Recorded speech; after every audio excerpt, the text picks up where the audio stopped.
Hi hello வணக்கம் and welcome to cricket Indians Tamil channel. இந்த video நம்ம அதை பற்றி பார்க்க போகிறோம் அப்படின்னா நம்மளுடைய மும்பை இந்தியன்ஸ் டீமோட ஓவர்சீஸ் பிளேயர்ஸ் அண்ட் அவங்களோட ஸ்ட்ரென்த் என்ன அப்படிங்கிறது தான் டீட்டெயிலாக இந்த வீடியோவில் நம்ம பார்க்க போகிறோம். ஸோ கண்டிப்பாக வந்து இந்த வீடியோ ரொம்ப இன்ட்ரெஸ்டிங்காக இருக்கும். மறக்காம ஸ்கிப் பண்ணாமல் ஃபுல்லாக பாருங்கள்.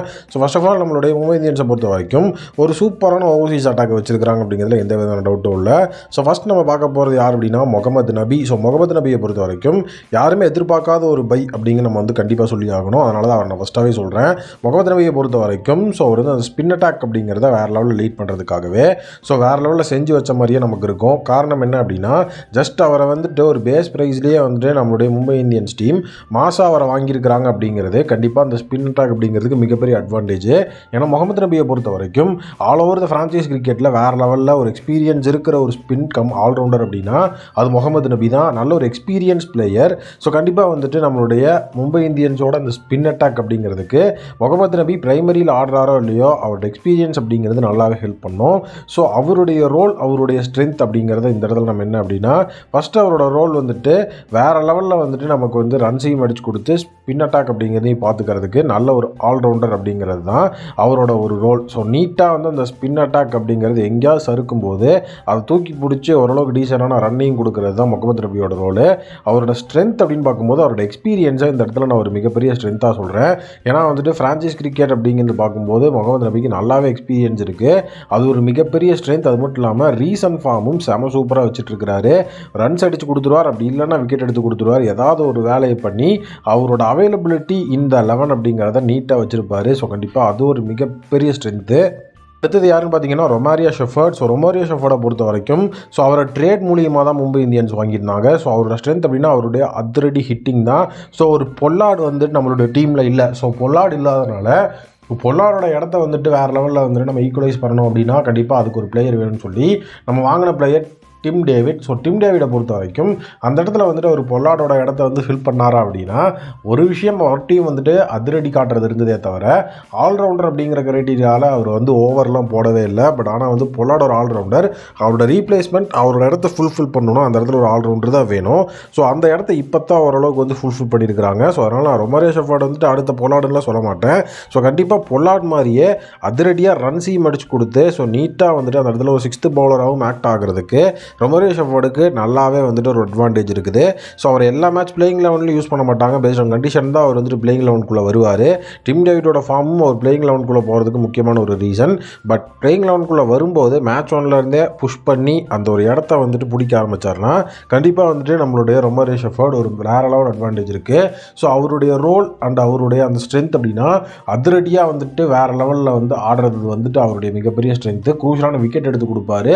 அதையும் இந்த இடத்துல நான் ஒரு ஸ்ட்ரென்த்தாக சொல்கிறேன். அவரோட ரோல் அப்படிங்கிறது அவரோட ஃபினிஷிங் ஸ்கில்ஸ், அதாவது வந்து ஃபினிஷர் அப்படிங்கிறது தான் மும்பை இந்தியன்ஸாக அவர் கொடுக்க போகிற ரோலு. அடுத்தது யாருன்னு பார்த்தீங்கன்னா டிம் டேவிட். ஸோ டிம் டேவிடை பொறுத்த வரைக்கும் இப்போ தலைவாயில் T20 மாசான ஒரு பெர்ஃபார்மன்ஸை வந்து கொடுத்துட்ருக்காரு. ஸோ ஃபுல் அண்ட் ஃபுல் வந்துட்டு ஒரு அதிரடியான டிம் டேவிடை நம்மளால் பார்க்க முடியலனாலும் ஒரு டீசெண்டான டிம் டேவிடை அந்த ஒரு ஃப்ரான்ச்சைஸ் லீக்லாம் நம்மளால் பார்க்க முடியுது. ஸோ அது மட்டும் இல்லாமல் டிம் டேவிட்டுக்கு அங்கேயும் வந்துட்டு ஓவர் கொடுத்து செக் பண்ணல. ஒரே ஒரு மேட்ச்சில் ஒரு பால் போடுறதுக்கான வாய்ப்பு கிடச்சிது. அதையும் வைடாக போட்டு மேட்சை வந்து முடிச்சிட்டாரு. ஏன்னா வந்துட்டு ஒரு ரன் அடித்தா வின்னுங்கிற சுச்சுவேஷனில் தான் அவருக்கு ஓவரே கொடுத்தாங்க. ஸோ அதனால் வந்துட்டு டிம் டேவிட் அவங்களுமே இப்போ வந்துட்டு ஆல்ரவுண்டராக யூஸ் பண்ணல. அப்படிங்கிறதுனால எப்படி மும்பை இந்தியன்ஸ் அவர் ஆல்ரவுண்டராக யூஸ் பண்ணுவாங்க அப்படிங்கிறது டவுட் தான். ஸோ இவரோட ரோல் அப்படிங்கிறது பார்த்தீங்கன்னா ஃபினிஷிங் அப்படிங்கிறத தாண்டி பெருசாக கிடையாது. மேட்சை முடிச்சு கொடுக்கறது தான் டிம் டேவிடோட ஒரு மிகப்பெரிய ரோல். ஓவர் கொடுத்தாங்கன்னா கண்டிப்பாக அது அட்வான்டேஜாக தான் இருக்கும்னு எனக்கு ரொம்ப நாளாக வந்து தோணிகிட்டே தான் இருக்குது. பட் ஆனால் டிம் டேவிடை ஜஸ்ட் அவங்க வந்து ஒரு ஃபினிஷராக மட்டுமே தான் பார்க்குறாங்க. ஒரு 6th பவுலிங் ஆப்ஷனாவோ இல்லை 7th பவுலிங் ஆப்ஷனாவோ பார்க்கல அப்படிங்கிறது இந்த இடத்துல வருத்தப்படக்கூடிய ஒரு விஷயம். ஸோ அடுத்ததாக பார்த்தீங்கன்னா நம்மளுடைய ஜெரால்ட் கோட்ஸே பொறுத்த வரைக்கும் ஆல்ரெடி வந்துட்டு மும்பை இந்தியன்ஸ் அவரோட ரீப்ளேஸ்மெண்ட் பிளேயராக வாங்கன்னு சொல்லி லாஸ்ட் இயரே வந்துட்டு அப்ரோச் பண்ணாங்க. பட் ஆனால் ஜெரால்ட் கோட்ஸே வந்துட்டு இல்லை நான் ரீப்ளேஸ்மெண்ட் பிளேயராக வரலன்னு சொல்லி 50 lakhsக்கு வரலன்னு சொன்ன நம்மளுடைய ஜெரால்ட் கோட்ஸே மீண்டும் மும்பைக்கு 5 கோடி ரூபா அப்படிங்கிற அந்த ஒரு அமௌண்ட்டுக்கு வந்திருக்கிறாரு. ஸோ அவருடைய ரீசன்ட் ஃபார்ம் உங்களுக்கு தெரியும், ODI வேர்ல்டு கப் இந்த லெவலில் இருந்ததுன்னு. ஸோ இப்போ ஒரு இன்ஜுரி கிரைசிஸில் இருக்கிறாரு. ஸோ டோட்டலாக இப்போ JSKவோட ஸ்குவாடோட ஜாயின் பண்ணி JSK டீமோட தான் இருக்கிறார். இன்ஜுரி இருக்கிறதுனால அவர் ஆட வைக்காமல் இருக்கிறாங்க. அவரோட ஸ்ட்ரென்த் என்ன அப்படின்னு பார்த்தீங்கன்னா வேறு லெவலில் டெத் ஓவர்ஸ் நீட்டாக போட்டு கொடுப்பார் உங்களுக்கு. ஸோ அவரோட அக்ரஸிவ் அப்படிங்கிற அந்த ஒரு பவுலிங் அப்படிங்கிறது அவரோட மிகப்பெரிய ஸ்ட்ரென்த்து. அவரோட ரோல் அப்படின்னு நம்ம பார்க்கும்போது ஸோ டோட்டலாக வந்துட்டு அந்த ஒரு டெத் பவுலிங்கில் நீட்டாக வந்துட்டு விக்கெட் எடுத்து கொடுக்கக்கூடிய எபிலிட்டி நம்மளுடைய ஜெரால்ட் கோயிச்சேக்கு இருக்குது. அதனால் அந்த ரோல் அவர் வந்து டேக் ஆன் பண்ணுவார். அடுத்தது பார்த்தீங்கன்னா தலைவங்கிட்ட பார்த்தீங்கன்னா மேட்சை ஓரளவுக்கு வந்துட்டு புஷ் பண்ணணும் அப்படின்னா லோயர் டவுன் ஆர்டரில் ரன் அடிக்கணும். ஸோ அந்த ஒரு எபிலிட்டியும் இருக்குது. நீட்டாக வந்து 6 ஹிட்டிங் எபிலிட்டிஸ் ரொம்ப அதிகமாக இருக்குது. ஸோ அது இந்த இடத்துல அட்வான்டேஜாக பார்க்குறேன். கண்டிப்பாக டெத் பவுலராக ஜெரால்ட் கோயிச்சே இருப்பார்.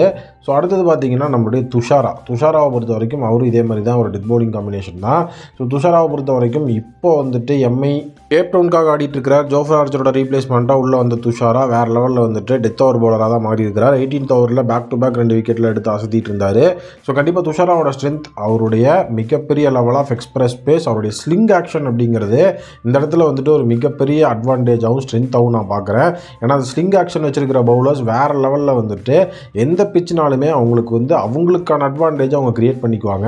அதுவும் இல்லாமல் இப்போ அந்த ஸ்லிங் ஆக்ஷனோட அவர் வந்துட்டு மலிங்காவோட கோச்சிங்லேயும் இருக்கும்போது கண்டிப்பாக வந்துட்டு துஷாராக்கு இதை விட ஒரு மிகப்பெரிய அட்வான்டேஜான ஒரு விஷயம் கிடைக்காது. ஸோ அவரோட ரோல் அப்படின்னு பார்க்கும்போது அவரை வந்துட்டு பிரைமரி பவுலராக நம்மளுடைய ஜெரால்ட் கோயிச்சே இல்லைனா அவரை பிரைமரி பவுலராக யூஸ் பண்ணுவாங்க. ஏன்னா அதனால தான் சரி ஓகேன்னு சொல்லி நம்மளுடைய துஷாராவை வந்துட்டு அவங்க ரீப்ளேஸ்மெண்ட்டாக வாங்கி ட்ரெயின் பண்ணியிருக்கிறது. ஸோ டோட்டலாக வந்துட்டு துஷாரா உள்ள டெத் பவுலராக வரும்போது எதிரணிகளெல்லாம் ஒதுங்கி தான் நிற்கணும் அப்படிங்கிற மாதிரி தான் இப்போ அவரோட பவுலிங்கே இருக்குது. ஸோ கண்டிப்பாக துஷாராவோட பெர்ஃபார்மன்ஸ்க்கு நான் ரொம்பவே ஈகராக வெயிட் பண்ணிட்டுருக்கேன். ஸோ நெக்ஸ்ட்டு பார்த்தீங்கன்னா மதுஷனக்காவை பொறுத்த வரைக்கும் ஸோ அவருக்கு வந்துட்டு எப்படி வந்து ரோல் கொடுப்பாங்க அப்படிங்கிற ஒரு மிகப்பெரிய விஷயம் எனக்கு இருக்குது. ஏன்னா இப்போவே பார்த்தீங்கன்னா நம்ம வந்து ஜெரால்ட் கோயிச்சே ஆரம்பிச்சு துஷாராலிருந்து இப்போ வந்துட்டு நம்ம 3வது ஓவர்சீஸ் பேஸ் பவுலரை பார்த்துட்ருக்கிறோம். ஸ்பின்னர் அப்படிங்கிற அடிப்படையில் வரல. ஸோ பேஸ் பவுலர் அப்படிங்கும்போது 2 பேர் தான் வந்து உள்ளே இருக்க முடியும். அதில் ஜெரால்ட் கோயிச்சே. ஸோ அதுக்கப்புறம் பார்த்தீங்க அப்படின்னா துஷாராவை பார்த்தாச்சு, இது 3வது பிளேயர். ஸோ இவரை பொறுத்த வரைக்கும் இவர் டெத் ஓவர் ஸ்பெஷலிஸ்ட்லாம் கிடையாது, ஒரு பவர் பிளே ஸ்பெஷலிஸ்ட் மட்டும்தான். ஸோ அதாவது இப்போ வந்துட்டு பவர் பிளேலையும் நான் வந்து போட்டு விக்கெட் எடுப்பேன். மிடில் ஓவர்ஸில் நான் வந்துட்டு பெருசாக வந்துட்டு ஒரு தரமான பிளேயர் கிடையாது. அதுக்கப்புறம் நான் டெத்தில் எனக்கு கொடுத்தீங்கன்னா நல்லா ப்ளே பண்ணுவேன் அப்படின்னா கண்டிப்பாக அவங்கள நம்ம எடுத்து யூஸ் பண்ணலாம். ஏன்னா டெத் ஓவர் அதுக்கப்புறம் பவர் பிளேன்னு அவங்க பார்த்துக்குவாங்கன்னு. பட் ஆனால் வந்துட்டு மதுஷனக்காவை பொறுத்த வரைக்கும் பவர் பிளேயில் தான் நீட்டான ஒரு பவுலராக இருக்கிறாரு. டெத் ஓவர் அப்படின்னு பார்க்கும்போது ஸோ டோட்டலாக சொதப்பிடுறாரு.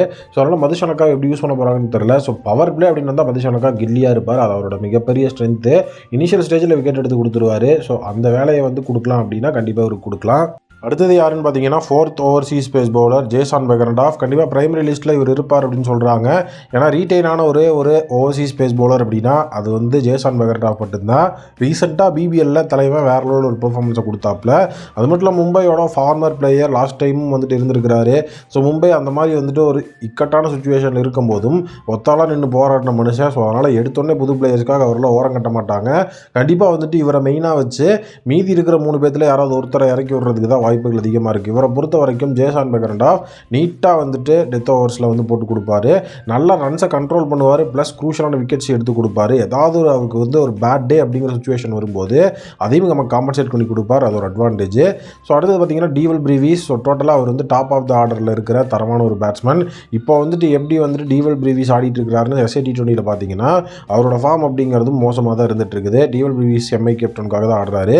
டோட்டலாக ஒரே ஒரு தடவை தான் தலைவன் டபுள் டிஜிட்டே அடிச்சிருக்கிறாரு. அதுக்கப்புறம் அவர் அந்த ரன்னே அடிக்கல, டக் அவுட்டும் ஆகி வச்சிருக்கிறார். ஸோ டீவல் பிரீவிஸை பொறுத்த வரைக்கும் நல்ல ஒரு பிளேயர். இதே மாதிரி SA-T20 சொதப்பினார்னா கண்டிப்பாக வாய்ப்பு பிளேயிங் லெவலில் கிடைக்காது. இவரோட ஸ்ட்ரென்த் அப்படிங்கிறது ப்ரூட்டல் ஹிட்டிங் ஓப்பனிங்கில் இவர்கிட்ட இருக்குது. எப்படி ஒரு டிம் டேவிட் ஃபினிஷிங்கில் ப்ரூட்டல் ஹிட்டிங் காட்டுறாரோ அதே மாதிரி டீவல் பிரீவிஸ் பவர் பிளேயில் வந்து ப்ரூட்டல் ஹிட்டிங் காட்டி ரன்ஸை வந்துட்டு நமக்கு மேக்ஸிமைஸ் பண்ணி கொடுப்பாரு. ப்ளஸ் இவர்கிட்ட நீங்கள் 6th பவுலிங் ஆப்ஷனாகவும் வந்துட்டு ஓவர்ஸும் வாங்கிக்கலாம். இது ஒரு மிகப்பெரிய அட்வான்டேஜ். ஸோ டோட்டலாக ஃபுல் அண்ட் ஃபுல் வந்து பார்த்தீங்கன்னா அவர் வந்து ஓவரும் போட்டு விக்கெட் எடுத்து கொடுப்பார் அப்படிங்கிறது ஒரு மிகப்பெரிய அட்வான்டேஜாக இந்த இடத்துல நான் பார்க்குறேன். டீவல் பிரீவிஸை மெயின் பிளேயிங் லெவலில் ஆட வைக்கிறது இந்த தடவை டவுட் தான். ஏன்னா அவரோட ஃபார்ம் அந்த லெவலில் இருக்குது. பட் வெயிட் பண்ணி பார்ப்போம் எப்படி வந்துட்டு மும்பை இந்தியன்ஸ் அவங்களோட பிளேயிங் லெவனை வடிவமைப்பாங்க அப்படிங்கிறது. ஸோ இப்போ எம்ஐயோட ஓவர்சீஸ் பிளேயர்ஸை வந்து அவங்களோட ஸ்ட்ரென்த்தை வச்சு பார்த்துருக்குறோம். ஸோ டோட்டலாக நீங்கள் இந்த ஒரு 8 பிளேயர்ஸில் நீங்கள் வந்துட்டு யாரை வந்து பிரைமரியாக சூஸ் பண்ணுவீங்க அப்படிங்கிறத கமெண்ட் செக்ஷனில் சொல்லுங்கள். உங்களுடைய பிரைமரி 4 யாருன்னு சொல்லுங்கள்.